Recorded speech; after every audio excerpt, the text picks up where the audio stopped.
Good evening and thanks for joining us. 55 years ago, nearly 2,400 military personnel lost their lives to the Japanese at Pearl Harbor.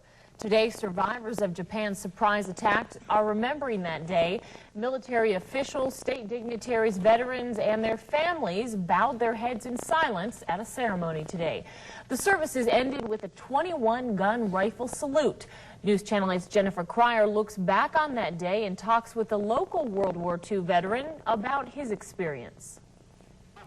On the morning of December 7, 1941, black smoke filled the air as battleships burned and sank beneath the sea.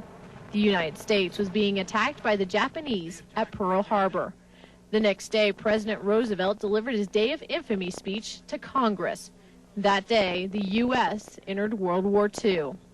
Almost a year later, in 1942, Arie van Dort decided to join the war effort. Every man counted, and I thought it was best thing for me to do was to join also. He was sent to Fort Jackson, South Carolina for basic training.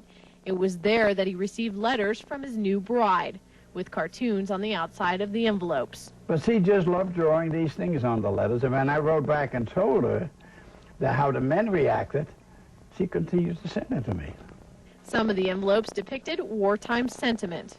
Like in the Führer's face. Others were just cute. Before I even got the letters, they were going all around the post office and the barracks, everybody looking at the cartoons. From there, he became part of the 101st Airborne Division in the Glider Battalion. It was in that division he helped liberate Holland. And for Van Dort, that had special meaning.